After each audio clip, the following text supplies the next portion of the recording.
বৈষম্য বিরোধী ছাত্র জনতার আন্দোলনে যোগ দিয়ে বগুড়ায় গুলিবিদ্ধ শিশু জুনাইদ ইসলাম রাতুল মারা গেছে। কেন্দ্রীয় শহীদ মিনারে অনুষ্ঠিত হচ্ছে তার প্রথম জানাজা।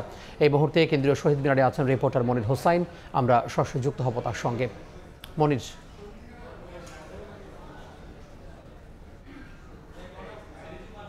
হচ্ছে লাশের সারি।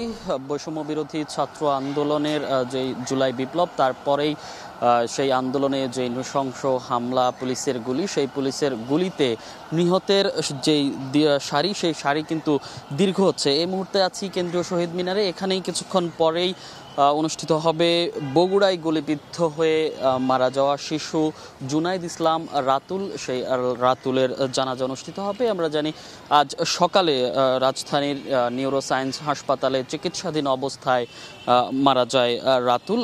এই মুহূর্তে এখানে তার লাশবাহী যেই অ্যাম্বুলেন্স, সেই অ্যাম্বুলেন্স এসেছে এবং তার যে আত্মীয় স্বজন এবং বৈষম্য বিরোধী ছাত্র আন্দোলনের বিভিন্ন পর্যায়ের মানুষ আসলে তার জানাজায় অংশ নিতে শহীদ মিনারে উপস্থিত হয়েছেন এবং তারা আসছেন এবং কিছুক্ষণ পরেই জানাজা হওয়ার কথা রয়েছে। যদি একটু বলতে চাই, রাতুল বগুড়া উপশহরের পথ পাবলিক স্কুলের 6ষ্ঠ শ্রেণীর শিক্ষার্থী ছিল এবং সেখানে 5 আগস্ট যেই ছাত্র জনতার যেই মিছিল, সেই মিছিলে যোগদান করতেই তার বোন এবং ভগ্নিপতির সঙ্গে বের হয়েছিল। সেখানে এক পর্যায়ে পুলিশের গুলি করতে শুরু করে এবং পুলিশের গুলিতে আহত হয় রাতুল। তার শরীরের বিভিন্ন জায়গায় গুলিবিদ্ধ হয়। তার মধ্যে যেটি মারাত্মক ছিল, তার মাথায় এবং চোখে গুলিবিদ্ধ হয়েছে সে, এবং তারপরেই তাকে নিয়ে যাওয়া হয় বগুড়ার শহীদ জিয়াউর রহমান মেডিকেল কলেজ হাসপাতালে।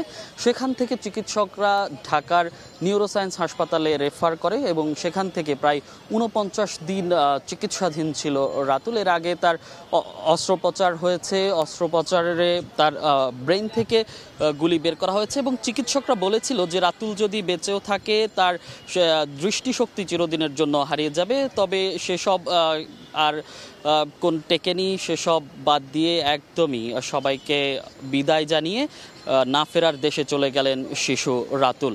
তো এই ছিল কেন্দ্রীয় শহীদ মিনার থেকে আমার কাছে সবশেষ। যুক্ত হয়েছিলাম কেন্দ্রীয় শহীদ মিনার থেকে।